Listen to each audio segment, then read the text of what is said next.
Punya ide brilian? Oke, dengerin baik-baik. Cuma dalam 5 menit ke depan, kita bakal sulap percikan ide itu jadi blueprint bisnis yang siap gaspol. Siap? Yuk kita mulai. Nah, coba deh, kedengeran familiar nggak? Punya ide bisnis yang rasanya, wah ini dia nih. Tapi pas mau mulai, bingung langkah pertamanya apa ya? Tenang aja, kamu nggak sendirian kok. Anggap aja ini sesi kita bareng-bareng buat ngurai benang kusut itu. Pelan-pelan aja.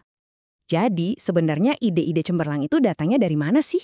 Seringnya ide terbaik itu nggak jatuh dari langit loh. Justru ide terbaik itu lahir dari sebuah masalah yang ada di sekitar kita. Masalah yang nungguin banget buat ada solusinya atau kebutuhan yang belum kepenuhi. Coba deh lihat contoh-contoh ini. Kelihatannya beda-beda ya. Ada warung makan, ada jasa sampah, tapi semuanya punya satu benang merah yang sama. Mereka itu bukan cuma jualan produk, tapi nawarin solusi. Warung makan itu solusi buat orang lapar. Jasa sampah, ya solusi buat masalah lingkungan. Jadi kuncinya itu bukan mikir apa ya yang bisa gue jual, tapi geser pertanyaannya jadi masalah nyata apa sih yang bisa gue beresin? Tapi inovasi tuh nggak harus selalu bikin sesuatu yang benar-benar baru dari nol loh. Kenalan dulu nih sama metode ATM, amati, tiru, modifikasi. Ini tuh cara cerdas buat ngintip ide yang udah sukses, terus kita kasih sentuhan unik kita sendiri. Jadi kita nggak perlu capek-capek nemuin roda lagi, kita cuma perlu bikin roda yang udah ada itu muternya lebih kenceng dan lebih mantap. Oke, sip. Percikan idenya udah dapet nih. Sekarang, gimana caranya biar percikan kecil ini jadi api yang gede? Nah, di tahap ini kita bakal keroyokan ide. Kita keluarin semua kemungkinan pakai beberapa teknik yang asik dan terstruktur. Salah satu teknik favorit saya nih namanya brainwriting. Kenapa? Soalnya ini adil banget. Semua orang bahkan yang paling pendiam sekalipun punya kesempatan yang sama.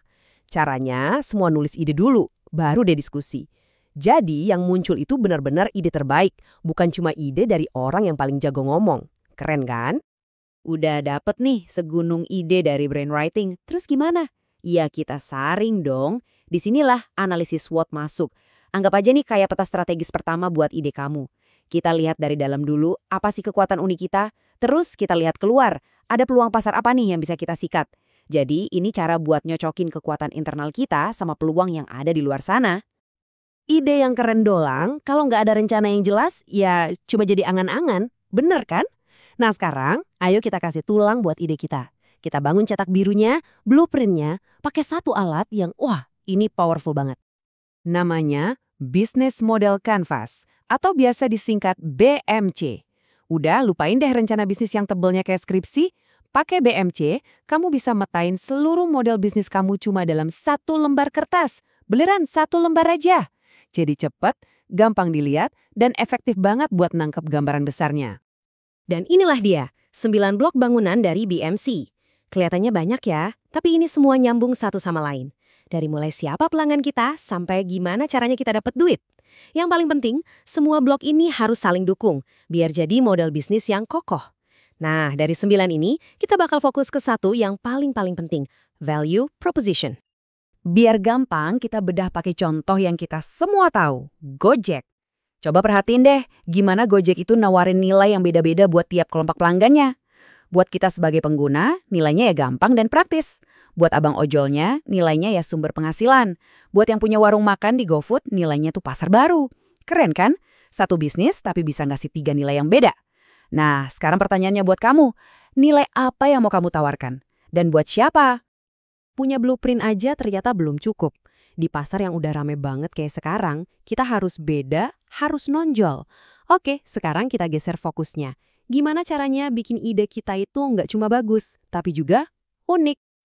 Di dunia bisnis itu ada 2 macam samudra. Ada Red Ocean alias Samudra Merah, ini tempat semua orang berantem, sikut-sikutan, berebut pasar yang itu-itu aja, berdarah-darah deh.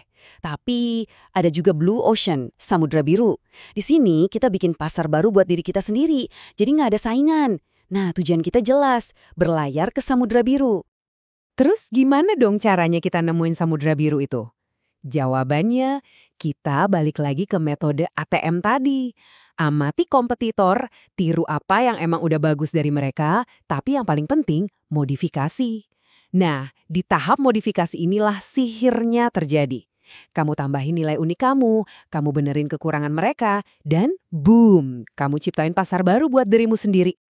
Oke, ide kita udah unik. Blueprintnya juga udah ada. Keren. Tapi, eits, tahan dulu. Sebelum kita keluarin semua tenaga dan modal, ada satu langkah terakhir yang super penting. Reality check. Kita harus uji dulu. Ide ini beneran bakal jalan gak sih di dunia nyata? Proses ini namanya validasi. Dan ini tuh kayak jaring pengaman buat bisnis kamu. Caranya, riset pasar dulu, ke poin kompetitor, terus bangun yang namanya MVP, Minimum Viable Product. Gampangnya ini tuh versi paling simpel dari produk kamu, tapi udah cukup buat dites ke calon pelanggan. Tujuannya apa? Biar kita bisa belajar secepat mungkin dengan ongkos semini mungkin. Kenapa sih riset pasar itu penting banget? Coba lihat data ini. Pas pandemi, permintaan buat jasa event organizer anjlok hampir 70%. Ini kan masalah gede ya. Tapi, buat orang yang jeli, ini justru jadi peluang. Misalnya, peluang buat bikin platform acara virtual. Ngerti konteks pasar itu kunci buat nemuin celah-celah kayak gini. Selanjutnya, kita harus ngerti banget rasa sakit atau pain point pelanggan.